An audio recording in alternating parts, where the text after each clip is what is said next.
दोस्तों कभी सोचा है कि 60 साल से पेंसिल मार्केट को रूल करने वाली कंपनी नटराज को किसी ने थोड़े से टाइम में कैसे बीट कर दिया। अजीब बात है, जो कंपनी इंडियन स्टेशनरी मार्केट का 50% शेयर होल्ड करती है उसकी कोई नींद कैसे उड़ा सकता है। क्योंकि नटराज पेंसिल 2012-13 तक हर बच्चे के पास देखने को मिलती थी और ब्रांड परसेप्शन इतना तगड़ा था कि लोग ट्रस्ट और फेमिलियरिटी के साथ इसे खरीदते थे। मुझे याद है जब मैं 3rd स्टैंडर्ड में था तो मेरे पेरेंट्स ने मुझे नटराज का पूरा ज्योमेट्री बॉक्स ला कर दिया था। यानी बच्चे तो बच्चे, पेरेंट्स भी इस ब्रांड पर ट्रस्ट करते थे। पर अब सिचुएशन बदल चुकी है। अब बच्चों के पास नीली पीली रंग बिरंगी पेंसिल्स देखने को मिलती है। नटराज को अब बच्चे उतना पसंद नहीं करते जितना नई पेंसिल्स को करते हैं। वेल, ये तो जानेंगे ही कि इन पेंसिल्स को बना कौन रहा है, साथ ही ये भी जानेंगे कि इन्होंने नटराज से अलग क्या किया, ये मार्केट में जल्दी से कैसे फैल गए और इतना लेट आने के बाद भी इन्होंने 30% स्टेशनरी मार्केट कैसे कैप्चर किया। और सबसे बड़ी बात, नटराज ने कहां पर गलती की जो ये नई कंपनी इनसे इतना आगे निकल गई। तो इन सभी सवालों के जवाब आप इस वीडियो में जानने वाले हैं और अब बिना टाइम गवाए वीडियो स्टार्ट करते हैं।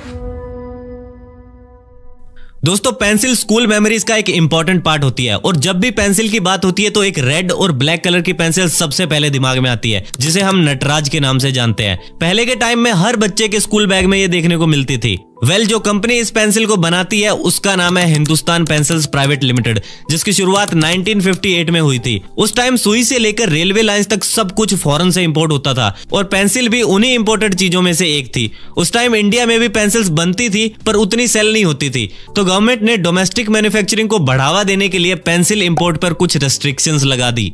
पर प्रॉब्लम इतनी आसानी से सॉल्व होने वाली थी नहीं, क्योंकि अब लोगों को लोकल पेंसिल्स की क्वालिटी अच्छी नहीं लग रही थी। पेंसिल्स कमजोर और एक्सपेंसिव दोनों थी। तो इसी प्रॉब्लम को सॉल्व करने के लिए 1958 में 3 दोस्तों ने, बीजे सांघवी, रामनाथ मेहरा और सुकानी, इन्होंने मिलकर हिंदुस्तान पेंसिल्स की शुरुआत की। और पेंसिल मेकिंग का बिजनेस सीखने के लिए ये तीनों जर्मनी गए थे। फिर वहां से वापस आकर इन्होंने फर्स्ट प्रोडक्ट बनाया जो था नटराज पेंसिल। इस पेंसिल की क्वालिटी भी अच्छी थी और प्राइस भी रीजनेबल था। धीरे धीरे ये लोगों को पसंद आने लगी और बहुत पॉपुलर भी हो गई। अब कंपनी ने सोचा कि अफोर्डेबल कैटेगरी में तो ये पेंसिल है ही, तो क्यों ना प्रीमियम कैटेगरी में भी कुछ बनाया जाए। और ऐसे 1970 में इन्होंने एक और नई पेंसिल अप्सरा नाम से लॉन्च कर दी। अब ये नटराज से थोड़ी एक्सपेंसिव थी और इसकी मार्केटिंग भी एज ए ड्राइंग पेंसिल की गई थी। बाद में इन्होंने अप्सरा की नॉर्मल राइटिंग वाली पेंसिल भी लॉन्च की, जिसे ब्यूटीफुल और क्लियर हैंडराइटिंग के लिए लोग खरीदने लगे। तो ऐसे इन्होंने दोनों पेंसिल सेगमेंट को कवर कर लिया। अब पेंसिल के बाद 2007 में इन्होंने नटराज पेन्स भी इंट्रोड्यूस किए और आज अगर देखें तो ये pencils, sharpeners, erasers, scales, mathematical instruments और पेंसिल कलर्स सब कुछ बनाते हैं। इस कंपनी की इंडिया में 10 फैक्ट्रीज है, जहां ये daily 85 lakh pencils, 17 lakh sharpeners, 27 lakh erasers, 3 lakh scales और 10 लाख पेन्स मैन्युफैक्चर करते हैं। और इन सब में जो मटेरियल यूज होता है like sharpener blade, pen tip, pen lid, ये भी खुद ही बनाते हैं ताकि क्वालिटी स्टैंडर्ड्स मेंटेन रहे। प्रॉफिट की बात करें तो ईयर 2017 में इन्होंने 822 करोड़ की सेल की थी, जिसमें से आफ्टर टैक्स प्रॉफिट सिर्फ 5 करोड़ था। यानी देखा जाए तो स्टेशनरी आइटम्स पर मार्जिन बहुत कम होता है और कारण भी साफ है, क्योंकि एक पेंसिल पर मैन्युफैक्चरिंग कॉस्ट लगती है, फिर डिस्ट्रीब्यूशन कॉस्ट, फिर रिटेलर्स का भी मार्जिन होता है और एंड में वो पेंसिल सिर्फ 4-5 रुपए में सेल होती है। यानी अगर इस इंडस्ट्री में प्रॉफिट निकालना है तो एक तो आपको लंबे समय तक मार्केट में टिकना पड़ेगा और दूसरा कॉम्पिटिटर से भी आगे रहना पड़ेगा। अब ये दोनों ही चीजें नटराज और अप्सरा की पेंसिल्स कर रही थी। इन्होंने 47 साल तक कैमलिन जैसी ब्रांड से कम्पीट किया। इनके प्रॉफिट मार्जिन्स हाई रहे, डिस्ट्रीब्यूशन सिस्टम तगड़ा रहा, बहुत सारे स्टेशनरी आइटम्स पर ये नंबर 1 पर रहे। पर यह सिलसिला ज्यादा टाइम तक नहीं चला, क्योंकि 2005 में स्टेशनरी मार्केट में डॉम्स एंटर हो चुका था। अब तक इंडिया की 4000 करोड़ की स्टेशनरी मार्केट 2 फैमिलीज कंट्रोल कर रही थी, हिंदुस्तान पेंसिल्स और कैमलिन। पर अब यहाँ तीसरा बड़ा प्लेयर आ चुका था और डॉम्स ने आते ही 35% मार्केट कैप्चर कर लिया। 2022 की बात करें तो हिंदुस्तान पेंसिल्स और कैमलिन ने 500 करोड़ का रेवेन्यू किया था और उसी साल डॉम्स ने 700 करोड़ का रेवेन्यू किया। हैरानी की बात है ना। और इससे भी हैरानी की बात यह है कि इतने कम टाइम में बच्चे नटराज से डॉम्स पर स्विच कैसे हो गए। तो चलो सबसे पहले देखते हैं कि इन्होंने मार्केट कैसे कैप्चर किया। मार्केट में एंटर होते ही इन्होंने 5 चीजों पर काम किया। सबसे पहले प्रोडक्ट इनोवेशन। डॉम्स का सिंपल सा प्रिंसिपल है कि अगर आपका प्रोडक्ट अच्छा है ना तो customer will love it, buy more and recommend it to their friends. इसीलिए प्रोडक्ट को अच्छा बनाने के लिए इन्होंने नटराज और अप्सरा से कुछ अलग किया। अब तक मार्केट में पेंसिल लिड ग्रेफाइट और क्ले से बनती थी, पर डॉम्स ने इस कॉन्सेप्ट को चेंज कर दिया। इन्होंने पेंसिल लिड को बनाने के लिए ग्रेफाइट और पॉलीमर को मिक्स किया ताकि लिड पहले से ज्यादा स्मूथ हो सके और पेंसिल मक्खन की तरह चले। और इस पेंसिल को बनाने का पर्पस भी यही था कि बच्चों का राइटिंग एक्सपीरियंस स्मूथ हो सके। फिर इसके बाद इन्होंने पेंसिल की बॉडी भी चेंज की। अब तक नटराज और अप्सरा की पेंसिल्स ही मार्केट में मौजूद थी और वो सर्कुलर थी, तो बच्चों को ऑब्वियसली ग्रिप में प्रॉब्लम आती थी। अब ये प्रॉब्लम तो बहुत छोटी सी थी, पर डॉम्स ने इसे सीरियसली लिया और बना दी एक triangular pencil. And guess what, ये पेंसिल मार्केट में स्टैंड आउट कर गई। बच्चों को ये पेंसिल बहुत पसंद आने लगी और इसका कारण था बेटर ग्रिप, जिसकी वजह से अब बच्चे 4-5 घंटे तक बिना किसी प्रॉब्लम के राइटिंग कर सकते थे। दूसरी चीज जो इन्होंने चेंज की वो थी अंडरस्टैंडिंग द कस्टमर नीड्स। पहले ये समझो कि किसी भी प्रोडक्ट को खरीदने के पीछे 3 लोगों का हाथ होता है, influencer, purchaser and user. Influencer मतलब जो हमें प्रोडक्ट खरीदने की एडवाइस देता है, परचेजर मतलब जो पैसे देता है, और यूजर मतलब जो उस प्रोडक्ट को यूज करता है। तो अगर हम 90s की बात करें तो उस टाइम हमारे पेरेंट्स ही इन्फ्लुएंसर और परचेजर होते थे और हम बच्चे यूजर होते थे। यानी हमारे पेरेंट्स ने जिस ब्रांड का ज्योमेट्री बॉक्स ला के दे दिया, हमें वही रखना पड़ता था। ज्यादा पसंद नापसंद नहीं कर सकते थे, और अगर करते तो पिटाई और हो जाती थी। पर अब ऐसा नहीं है। परचेजर अभी भी पेरेंट्स है, पर इन्फ्लुएंसर अब वो बच्चा खुद है। अब जो पेंसिल बच्चा कहता है वही पेंसिल पेरेंट्स को खरीदनी पड़ती है, और ज्यादातर बच्चे तो खुद साथ जाकर सुपरमार्केट या शॉप से अपनी मर्जी की पेंसिल्स और स्टेशनरी आइटम्स खरीदते हैं। और इसका सबसे बड़ा कारण है इनके फ्रेंड्स। जो भी पेन, पेंसिल या इरेजर वो अपने दोस्त के पास देखते हैं, अब इनको एग्जैक्ट वही चीज चाहिए और पेरेंट्स को ये चीजें मजबूरन दिलानी पड़ती है। थर्ड है ब्रांडिंग एंड मार्केटिंग स्ट्रेटेजीज। जब डॉम्स राइज कर रहा था तो उसी टाइम इंडियन स्टेशनरी मार्केट में 2 इंटरनेशनल ब्रांड्स भी आए, जिनका नाम था फैबर कैसल एंड कोहिनूर। अब इन्होंने मार्केट को और ज्यादा कॉम्पिटिटिव बना दिया, both in quality and price. पर डॉम्स पर इनका ज्यादा फर्क नहीं पड़ा, क्योंकि डॉम्स की ब्रांडिंग और मार्केटिंग दोनों टॉप नॉच थी। ब्रांडिंग की बात करें तो इनके प्रोडक्ट्स में 3-4 खास बातें थी। पहली, डॉम्स अपनी पेंसिल्स, इरेजर्स, शार्पनर्स सब कुछ कलरफुल बनाता है। हर प्रोडक्ट डिफरेंट कलर्स में मौजूद होता है।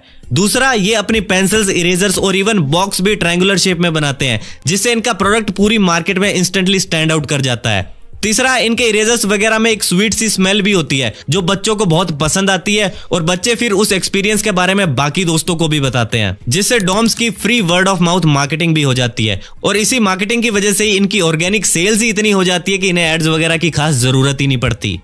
फोर्थ है सेलिंग इन बंडल्स। डॉम्स को ये पता है कि सिर्फ एक सिंगल 2 या 5 रुपए की पेंसिल बेच के वो पैसे नहीं कमा सकते, इसीलिए इनका फोकस होता है बंडल सेलिंग पर। और ये कोई नई चीज नहीं है, मैकडॉनल्ड ये बहुत सालों से कर रहा है। अगर आप मैकडॉनल्ड पर जाकर एक महाराजा मैक ऑर्डर करते हो तो आपको वो कहेंगे सर आप साथ में फ्राइज भी ले लो। फिर आप फ्राइज लोगे तो कहेंगे वेल अगर आप इसके साथ ड्रिंक भी ऐड करवा लो तो पैसे भी ज्यादा नहीं लगेंगे और आपकी मील भी बन जाएगी।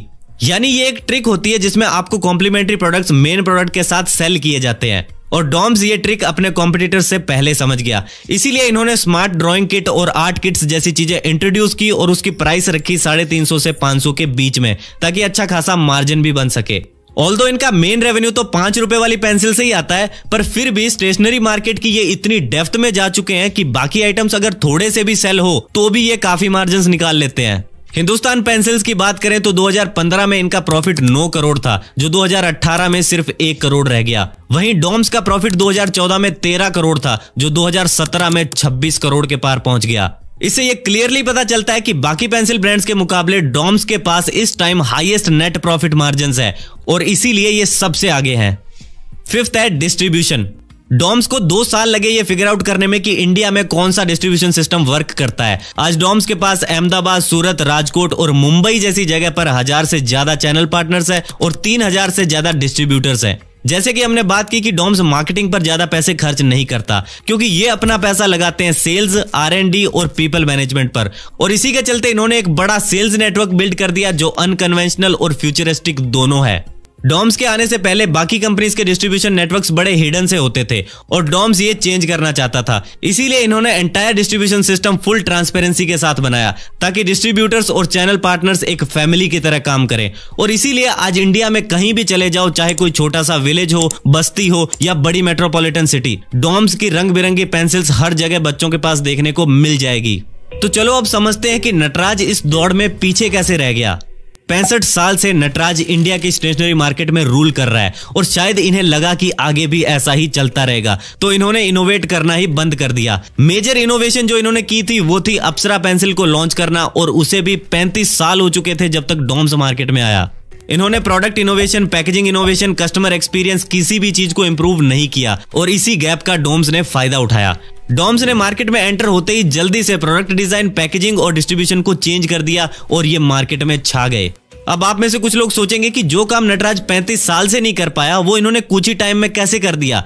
तो देखो, डॉम्स ऑफिशियली तो इंडियन मार्केट में 2005 में लॉन्च हुआ, पर स्टेशनरी इंडस्ट्री में ये पिछले 30 साल से काम कर रहे थे। इससे पहले ये किसी और ब्रांड के लिए प्रोडक्ट्स बनाते थे, तो इंडस्ट्री और मार्केट नॉलेज तो इन्हें पहले से ही थी और फिर इन्होंने customer pen points, likes, dislikes ये सब मार्केट में आके समझ लिया। तो इसी वजह से ये बहुत ही कम समय में कैमलिन, अप्सरा और नटराज को बीट कर गए। पर अगर यही चेंजेस और इनोवेशन नटराज वाले कर देते तो डॉम्स के लिए इन्हें बीट करना तो दूर, मार्केट में एंटर होना भी मुश्किल हो जाता, क्योंकि नटराज के पास बिजनेस की सबसे इंपॉर्टेंट चीज है और वो है ट्रस्ट। और इसी ट्रस्ट की वजह से ही ये बिना इनोवेशन के भी 50% मार्केट शेयर होल्ड करते हैं। तो दोस्तों, ये थी नटराज की कहानी। अब आप कमेंट सेक्शन में बताओ कि अगर आप अभी भी स्कूल में होते तो कौन सी पेंसिल को प्रेफर करते। और अगर इस वीडियो से आपकी थोड़ी सी भी चाइल्डहुड मेमोरीज ताजा हुई है तो वीडियो को लाइक कर दीजिए और अपने फ्रेंड्स के साथ शेयर कर दीजिए। तो दोस्तों, आज की इस वीडियो में बस इतना ही। मैं मिलता हूं आपको एक और नई मजेदार वीडियो में। धन्यवाद फॉर वॉचिंग।